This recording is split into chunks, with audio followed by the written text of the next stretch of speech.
Le président de la République, Mohamed Cheikh El Ghazouani, reçoit la sous-secrétaire d'État américaine aux affaires politiques.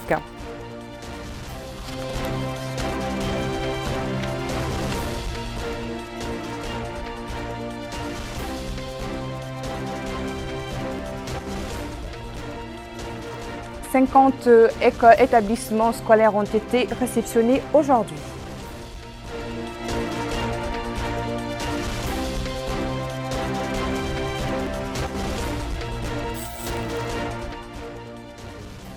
L'environnement à l'honneur aujourd'hui avec le lancement de la campagne contre les feux de brousse.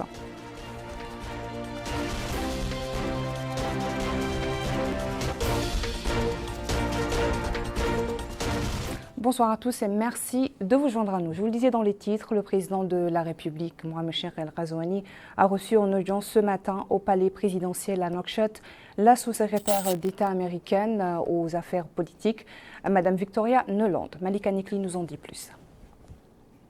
Le président de la République, M. Mohamed Cheikh El Ghazouani, a reçu en audience ce matin au palais présidentiel à Nouakchott la sous-secrétaire d'État américaine aux affaires politiques, Mme Victoria Nuland. Au cours de la rencontre, les relations de coopération bilatérales et les moyens de les faire progresser vers des horizons plus larges pour servir les intérêts communs des deux pays amis, en plus des questions d'intérêt commun, ont été abordées. La rencontre s'est déroulée en présence du ministre des Affaires étrangères, de la coopération et des Mauritaniens de l'extérieur, M. Mohamed Salem Ould Merzouk, le directeur de cabinet du président de la République, M. Ismail Ould Cheikh Ahmed, le chef d'état-major particulier du président de la République, l'amiral Isselkou Ould Cheikh El Wali et l'ambassadrice américaine en Mauritanie, son Excellence Mme Cynthia Kurz, ainsi que la délégation accompagnant la sous-secrétaire d'État américaine aux affaires politiques. À sa sortie d'audience, la sous-secrétaire d'État américaine a fait la déclaration suivante. « Je suis ravie d'être ici en Mauritanie, dit-elle aujourd'hui, première étape dans ma tournée au Sahel. Je voudrais tout d'abord exprimer ma sincère appréciation pour l'accueil chaleureux et la généreuse hospitalité dont mes collègues et moi-même avons été l'objet dès notre arrivée à Nouakchott. Les États-Unis et la Mauritanie entretiennent un long partenariat. Le mois prochain marquera exactement 62 ans depuis que les États-Unis ont été le premier pays à reconnaître l'indépendance de la Mauritanie. C'est une relation qui continue de se construire sur la confiance, les intérêts partagés et les objectifs communs. Depuis plus d'une décennie maintenant, la Mauritanie est devenue une oasis de stabilité dans le Sahel. Les États-Unis saluent le rôle de la Mauritanie dans la lutte contre les activités terroristes et dans la prévention de l'extrémisme violent. En raison du rôle essentiel que joue la Mauritanie dans le renforcement de la sécurité régionale au Sahel, les États-Unis apprécient son leadership, notamment en tant que pays hôte du secrétariat exécutif du G5 Sahel et du collège de défense du G5 Sahel. Et nous nous réjouissons de la perspective de poursuivre notre coopération en matière de sécurité. Je voudrais également remercier le peuple mauritanien pour son hospitalité envers plus de 80 000 réfugiés maliens qui ont dû fuir la violence et les persécutions. Vos efforts pour accueillir et aider vos voisins dans le besoin sont un témoignage de la bonne volonté de vos citoyens. Les États-Unis continueront à consacrer des ressources pour aider ces populations et d'autres populations vulnérables et déplacées à travers le monde. Le président Ghazouani et moi-même avons eu une discussion franche et productive sur le travail que nous effectuons ensemble sur ces questions et sur d'autres sujets d'intérêt commun. Je suis encouragée par ses efforts de réforme, son travail sur l'amélioration de la transparence, son soutien à l'inclusion sociale et sa mise en œuvre de réformes économiques clés. Nous avons également discuté des défis mondiaux les plus pressants de notre époque. Covid-19, les aléas climatiques et les conflits, et de leur impact croissant sur l'insécurité alimentaire et énergétique. Nous avons réaffirmé notre condamnation mutuelle de la guerre injustifiée de la Russie contre l'Ukraine et de ses répercussions au-delà de l'Ukraine. Les actions de la Russie exacerbent les problèmes de sécurité alimentaire en créant des pénuries et en entraînant une hausse des prix, ce qui expose des millions d'Africains à un risque accru de famine.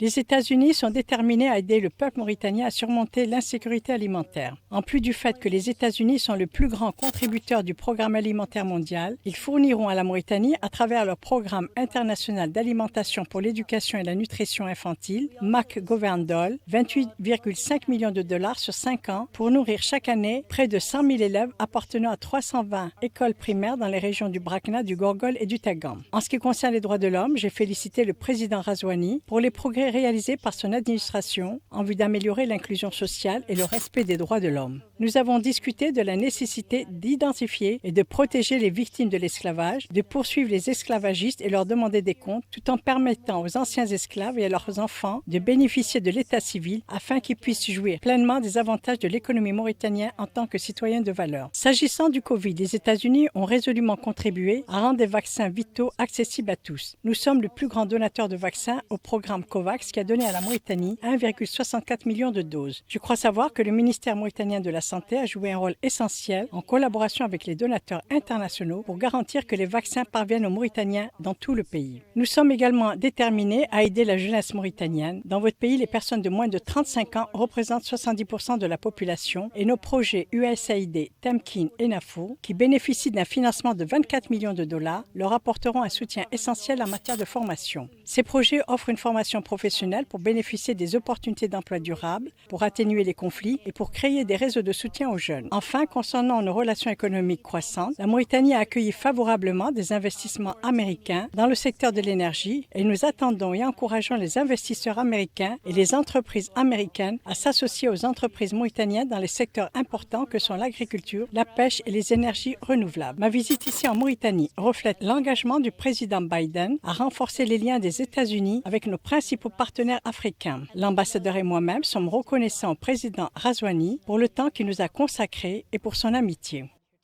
Thank you. Les affaires étrangères et de la coopération des Mauritaniens de l'extérieur, Mohamed Salem Merzouk, a également reçu aujourd'hui au ministère Madame Victoria Nuland, secrétaire d'État adjointe aux affaires politiques des États-Unis d'Amérique, à la tête d'une importante délégation qui comprend des représentants de plusieurs départements américains de souveraineté, ainsi que Madame Cynthia Kirsch, ambassadrice des États-Unis d'Amérique en Mauritanie. Au cours de la réunion, les deux parties ont passé en revue les relations d'amitié et de coopération entre les deux pays et les moyens de les renforcer dans les domaines politiques, économiques et sécuritaires. Ils ont également discuté de tous les développements régionaux et internationaux d'intérêt commun. À l'issue plutôt de leur entretien, les deux parties ont affirmé leur détermination à travailler ensemble pour renforcer et faire progresser les liens de coopération dans divers domaines afin de servir les intérêts communs des deux peuples. La rencontre s'est déroulée en outre de l'ambassadrice secrétaire générale, le secrétaire général du ministère des Affaires étrangères et de la coopération et des Mauritaniens de l'étranger, Alia Yahya Menkous, et les directeurs centraux du ministère. Le ministre de l'Agriculture, Yahya Ahmed El-Warf, a poursuivi sa tournée d'information et de prise au contact dans la wilaya du Hod El-Sharqi pour la deuxième journée consécutive. Dans les locaux de la délégation régionale du ministère de l'Agriculture, le ministre a tenu une réunion avec les acteurs du secteur et les élus locaux. Aminata Khan. La wilaya du Hod Sharqi a abrité une réunion consacrée à l'évaluation de l'état d'avancement de la campagne agricole 2022-2023 dans le but d'identifier les problèmes pour ensuite élaborer des stratégies basées sur les priorités du département. L'occasion pour le ministre de l'Agriculture de souligner que la rencontre vise à surmonter les difficultés et compenser les opportunités manquées résultant de l'éloignement de la région et du système économique national. Il s'agit, dira-t-il, d'accélérer les actions pour assurer la fourniture des semences, d'engrais et de machines agricoles pour ensuite protéger les fermes contre les animaux ravageurs, conformément aux instructions du président pour l'atteinte de l'autosuffisance et la construction d'une économie résiliente. Il a en outre affirmé que les actions seront intensifiées pour assurer le succès de la présente campagne. Les élus et agriculteurs ont unanimement convenu sur la nécessité de résoudre les problèmes liés à la sécurisation du produit agricole contre les ravageurs et les animaux par l'installation d'enclos. Enfin, Mme Fatma Mintoussouine, directrice générale de la Société mauritanienne des produits de l'élevage, a déclaré la nécessité d'une coordination entre les secteurs vétérinaires et agricoles pour encourager la culture fourragère qui constitue un dénominateur commun entre les deux secteurs. Le ministre de l'Habitat, de l'Urbanisation et de l'Aménagement du Territoire a procédé aujourd'hui à Tifoundé Sivé à la remise des clés de 50 infrastructures scolaires construites dans plusieurs wilayas. Le ministre a visité les différentes salles de cette structure scolaire qui est construite dans le cadre du programme visant à mettre en place une école républicaine. Abdouadamaba. La localité de Tifoundé Sivé étreint son établissement scolaire. Cette école flambant neuve fait partie des 50 établissements scolaires qui ont été réalisés ces 3 dernières années au niveau des wilayas de l'intérieur du pays. La construction de cette infrastructure rentre dans le cadre de la mise en place des ouvrages de base nécessaires pour l'établissement d'une école républicaine. Le ministre de l'Habitat, de l'Urbanisme et de l'Aménagement du Territoire a déclaré que la wilaya du Gorgol est la région qui a le plus bénéficié de ce programme dédié aux régions de l'intérieur du pays. Il a aussi précisé que cette école est complète et dispose de toutes les facilités s'y afférentes, ce qui, dit-il, n'était pas le cas des anciens établissements qui étaient érigés auparavant. Toutes les 50 écoles, souligne-t-il, disposent d'un logement pour le gardien, de toilettes, de laboratoires, entre autres. Le directeur des bâtiments publics et de l'équipement au ministère de l'Habitat, de l'Urbanisme et de l'Aménagement du Territoire a procédé à la remise des clés de cette école au DREN de la wilaya du Gorgol. Il a ensuite affirmé que cet établissement est équipé de tous les outils et équipements nécessaires pour l'apprentissage des apprenants. Il a enfin déclaré qu'il peut accueillir jusqu'à 3000 élèves. Cette école secondaire vient s'ajouter à une autre secondaire de lycées et 6 établissements fondamentaux pour le compte de celui-là. Le DREN de la région a pour sa part apprécié les différentes composantes de cette école flambant neuve. L'adjoint au maire de la commune de Tifoundé Sivé a remercié au nom des habitants ceux qui ont contribué à la construction de cette infrastructure scolaire. Le ministre de l'Habitat, de l'Urbanisme et de l'Aménagement du Territoire a par ailleurs visité, toujours au niveau de la vallée, la construction de plusieurs ouvrages au profit des résidents de ces regroupements villageois. Et dans le même cadre, le ministre de l'Habitat, Sidi Ahmed Mohamed, a déclaré que c'est dans le cadre du volet éducatif des instructions du président de la République qu'il a effectué en compagnie des autorités administratives une visite d'information à l'école 4 de Kaïdi, la capitale du Gorgol, où il a pris connaissance du déroulement des cours dans 2 salles de classe de cette école construite en 1922. Il a affirmé avoir visité une classe de la première année du fondamental où les élèves portent l'uniforme scolaire et le niveau de présence est satisfaisant, et une classe de la 6e année où les cours se déroulent normalement, et qu'il a discuté avec les responsables de l'école sur l'importance de la nécessité de vulgariser la culture de l'école républicaine et les valeurs de la citoyenneté. La préservation des pâturages constitue un grand défi pour tous, d'où le lancement par le ministère de l'Environnement et du Développement durable d'une campagne nationale de protection des pâturages contre les feux de brousse pour réduire autant que faire se peut les incendies et sécuriser les réserves pastorales stratégiques pour le pays. C'est un compte-rendu signé Mohamed Khatat. C'est à partir de la commune de Benouman, relevant de la Muqata'a d'Ayoun, capitale du Houd al-Gharbi, que la ministre de l'Environnement et du Développement durable, Mme Lalia Camara, a donné le coup d'envoi de la campagne nationale de protection des pâturages contre les feux de brousse 2022-2023. Et cela en présence du Wali, M. Ahmed Kelly Mahmoudou, et des autorités administratives et sécuritaires de la wilaya. L'occasion pour Madame la ministre de souligner que notre pays a connu cette année d'importantes quantités de pluie. L'évaluation des pâturages réalisés dans les 7 wilayas agro-pastorales que sont les Dohod, l'Assaba, le Guilimacha, le Gorgol, le Brakna et le Trarza, par les services de mon département, a estimé et confirmé que la production d'un excédent ouvert végétal dans l'ensemble des wilayas. À la date du 20 août 2022, la quantité de pâturage a été estimée à 16 millions d'hectares, alors qu'elle n'a pas dépassé les 11 millions d'hectares en 2021. Cette quantité correspond à une valeur économique de l'ordre de 40 milliards de guillas en équivalent bétail. Cette biomasse peut couvrir pendant la période de soudure et les périodes sèches des besoins importants du cheptel national. Par ailleurs, les feux de brousse ravagent chaque année entre 50 000 et 300 000 hectares de pâturage selon que la qualité de l'hivernage, au niveau de ces 7 wilayas également. Sur le plan économique, cette situation conduit à une perte économique de l'ordre de 120 millions à 750 millions de guillas par an.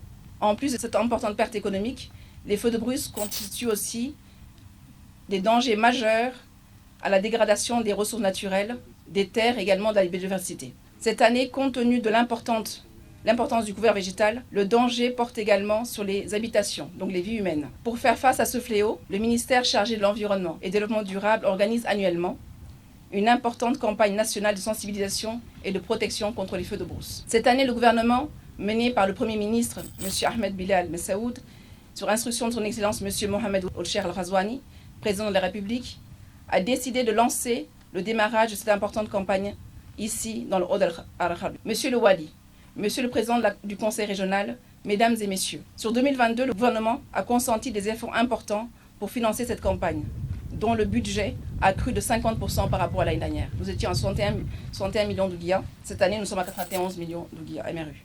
Avec comme objectif de limiter au maximum les superficies brûlées, superviser les réserves pastorales stratégiques du pays, réduire de ce fait le recours à l'achat d'aliments de bétail sur le budget de l'État pendant la période de soudure, et éviter enfin la transhumance transfrontalière de nos populations et assurer leur sécurité. Ces objectifs seront réalisés grâce à l'exécution rigoureuse d'un plan d'action qui comprend 3 axes. Premièrement, la campagne soutenue de sensibilisation et d'éducation des populations. Ensuite, la réalisation de pare-feu d'une qualité technique optimale, pare-feu mécanique mais également pare-feu manuel.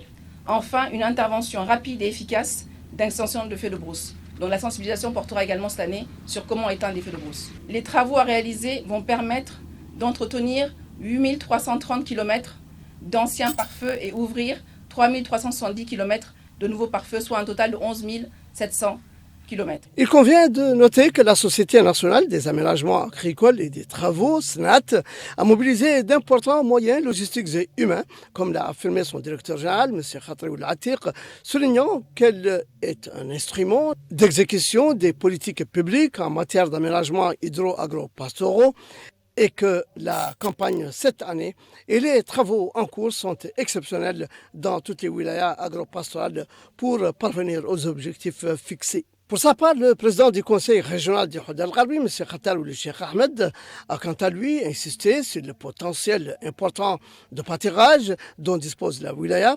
remerciant l'État pour cette initiative qui ne manquera pas de contribuer à protéger le couvert végétal et réduire le niveau de destruction du potentiel forestier. Même son de cloche chez le président de la Fédération nationale des éleveurs, M. Mustafa Ould Abdallahi, qui a fait remarquer l'importance de cette campagne, surtout dans cette période de grande pluie. De son côté, le maire de Ben Amman a lui aussi loué les efforts fournis par l'État pour appuyer les éleveurs dans le cadre de la composante eau, santé et aliments de bétail du programme Oulawiyati du président de la République, M. Mohamed Ould-Cheikh Al-Ghazouani.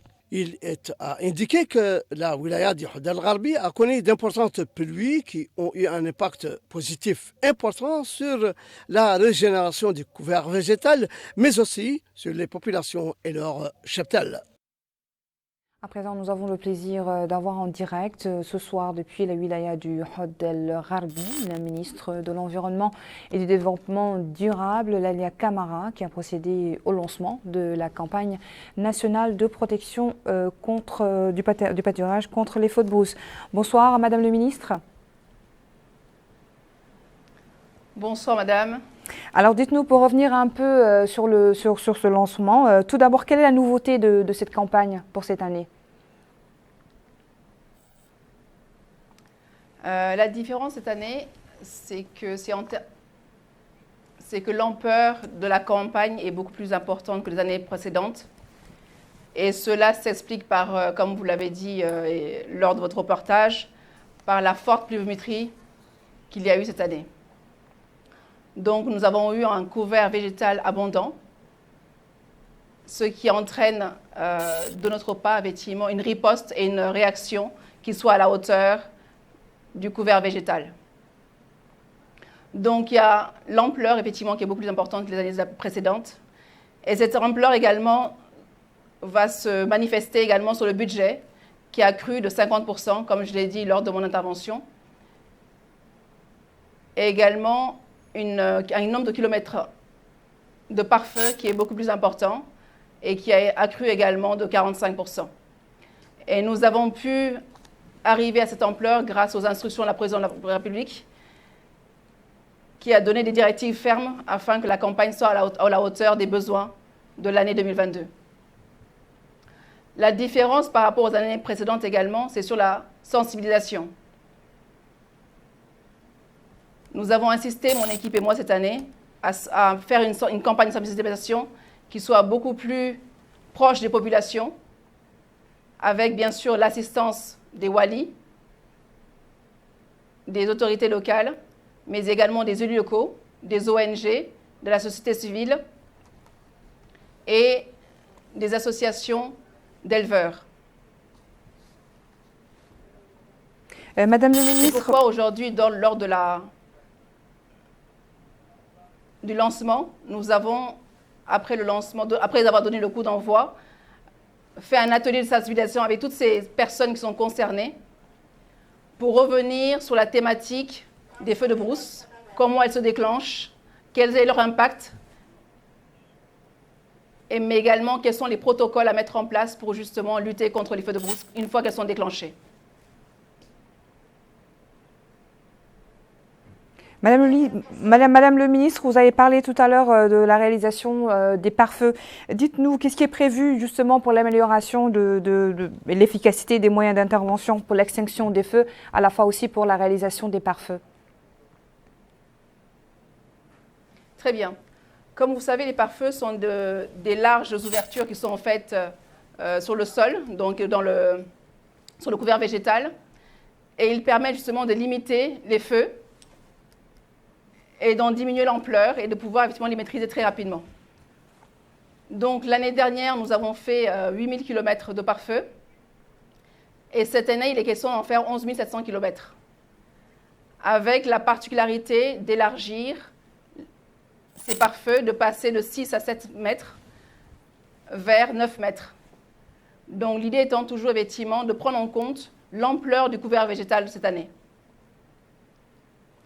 Nous sommes accompagnés sur cette action par la SNAT, donc vous avez entendu son directeur tout à l'heure, qui était avec nous aujourd'hui lors du lancement et qui va mettre à disposition les machines dans toutes les 7 régions, cette région agro-silvopastorale. Et cette action va démarrer dès jeudi 20 dans les 6 autres wilayas, simultanément. Et toutes les équipes localement donc, vont disposer non seulement du matériel pour les pare-feux, mais également vont disposer des supports pour la sensibilisation. Parce que comme je vous l'ai dit tout à l'heure, il est important qu'on mette l'accent sur la sensibilisation, qui est le meilleur moyen de protéger nos pâturages, de protéger nos couverts végétaux, de protéger nos ressources naturelles et de protéger nos populations. Madame le ministre, les grands foyers de feu correspondent aux réserves pastorales stratégiques. Est-ce que cette campagne cible spécifiquement ces zones ou en est-il menée sur l'ensemble du territoire national? Bon, la campagne des feux de brousse passe dans cette région. Parce que dans ces régions-là, nous avons effectivement des risques de feu. Ce sont les régions qui, effectivement, où les feux de brousse se déclenchent le plus souvent. Les deux ODD constituent à elles seules 70% des lieux où se déclenchent les feux de brousse. Donc c'est pourquoi effectivement les efforts sont concentrés dans ces 7 wilayas, que sont donc les deux ODD, mais également la Saba, le Trarza, le Brakna et le Gorgol et le Guidimara. Donc comme je l'ai dit, la campagne va également être lancée dans ces 6 régions, à partir du 20 octobre prochain, donc jeudi, où les pare-feux vont débuter à être réalisés, mais également la sensibilisation va être également lancée. Eh bien, merci beaucoup. Et je remercie toute l'équipe, effectivement, des DRED, qui est localement sur le terrain et qui abat au quotidien un travail formidable. Merci à vous, Madame le ministre, pour votre disponibilité. Je vous en prie. Dans le reste de l'actualité, lancement aujourd'hui à Nouakchott de la campagne nationale de sensibilisation à la législation nationale contre la traite des personnes, l'esclavage, la discrimination et la torture. La rencontre a réuni les autorités administratives, judiciaires et sécuritaires au niveau de Nouakchott. Aminata Khan. Les agents administratifs et sécuritaires prennent part à cette formation axée sur le cadre juridique et les lois interdisant la traite des personnes, l'esclavage, la discrimination et la torture. Cette rencontre est animée par des experts nationaux en justice, mais également de ceux du commissariat aux droits de l'homme, à l'action humanitaire et aux relations avec la société civile. Présent à l'ouverture de la rencontre, le commissaire aux droits de l'homme, à l'action humanitaire et aux relations avec la société civile a d'emblée indiqué que cette formation entre dans le cadre de la campagne de sensibilisation sur les lois interdisant la traite des personnes, de l'esclavage, de la discrimination et de la torture lancée la semaine dernière à Nouakchott.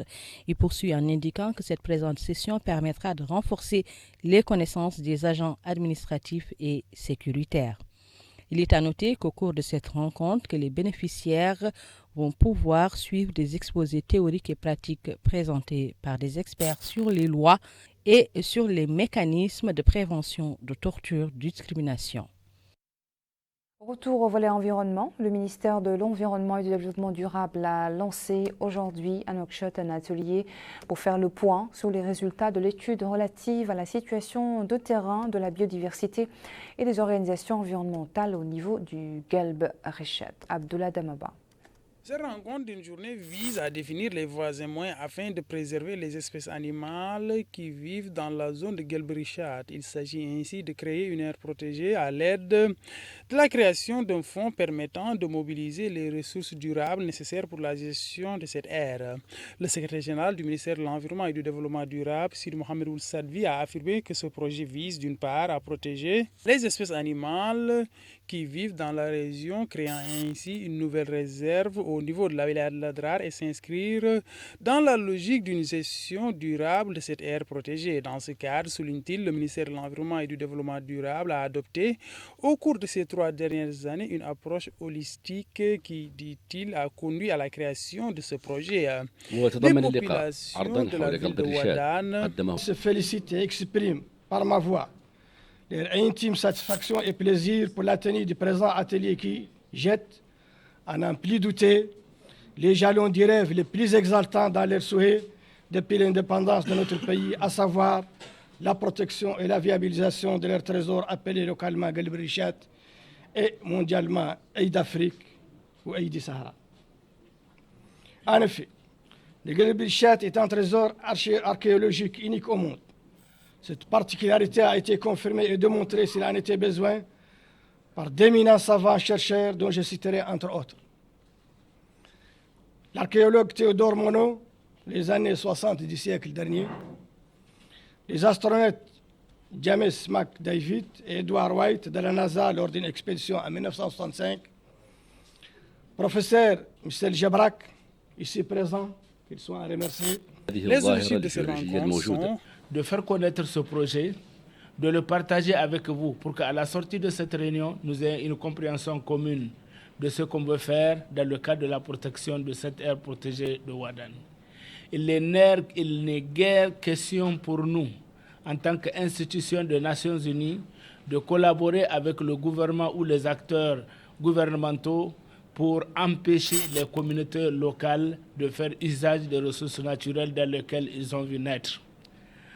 Le deuxième objectif de cet atelier, c'est de faire en sorte que nous puissions rencontrer, échanger avec les acteurs clés dans cette zone pour qu'ensemble, nous définissions un modèle de collaboration, de synergie et de complémentarité, parce que le Fonds pour l'environnement mondial ne produit que des éléments ou des fonds, des ressources catalytiques. Au cours de cet atelier, des experts ont présenté des exposés sur les caractéristiques du اكتشفه لأول مرة الباحث الفرنسي تيودور مونو في ثلاثينيات القرن الماضي. Dans la wilaya du Brakna a également été lancée la campagne nationale de protection des pâturages contre les feux de brousse, supervisée par le Wali en compagnie des autorités administratives et sécuritaires ainsi que le maire de Bourtida, Mohamed Ratat. C'est à partir de la localité de Gouaïde, dans la wilaya du Brakna, que la campagne nationale de protection des pâturages 2022-2023 a été lancée par le Wali, M. Mohamed Ould Salik, qui a indiqué à cette occasion que cette opération va permettre la réalisation de 700 km de pare-feu dans toute la wilaya du Brakna, dont 600 km existaient déjà et qui doivent être rénovés, et 100 km à construire. Il a souligné que ces efforts de l'État sont un aspect de la protection des pâturages, certes important, mais il reste insuffisant si les populations ne prennent pas conscience que ces pâturages ne sont protégés par l'État que pour elles et qu'elles doivent contribuer à ces lignes de protection contre les feux de brousse pour préserver les réserves pastorales et réduire le niveau de destruction du potentiel forestier dans la wilaya.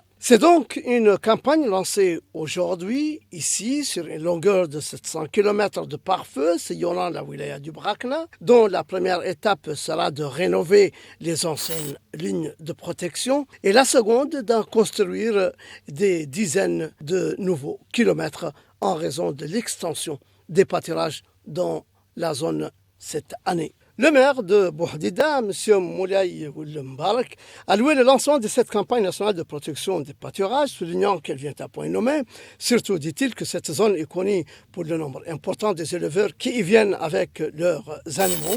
Vu ces grands pâturages dont la préservation nécessite la conjugaison des efforts de tous, d'où l'importance de ces lignes de protection. Il faut rappeler que lors de sa supervision du lancement de la campagne nationale de protection des pâturages, le Wali du Brakna, M. Mohamed Ould Salik, a écouté des explications détaillées sur ce programme et a donné ses instructions, insistant sur l'importance de la collaboration des populations pour en assurer la réussite. Cela d'autant plus que la Mauritanie a connu cette année une importante pluviométrie avec une répartition spatiale hétérogène dans toutes les wilayas du pays, particulièrement celle agro-silvopastorale. Une quantité importante de pâturage est déjà bien là, autant quantitativement que qualitativement, pour assurer aux éleveurs le pâturage des animaux et éviter la transhumance transfrontalière ou le recours à l'achat d'aliments de bétail sur le budget de l'État pour les périodes de soudure. Voilà, ainsi prend fin notre journal. Merci à vous de votre attention. Le rappel des titres à la une. Le président de la République reçoit la sous-secrétaire d'État américaine aux affaires politiques.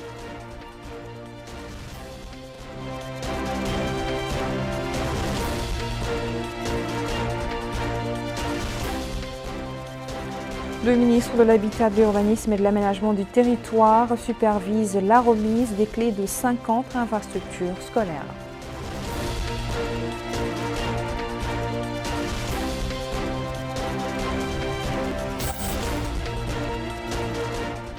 Et lancement de la campagne nationale de protection des pâturages à partir de la commune de Benham au Oud El Gharbi.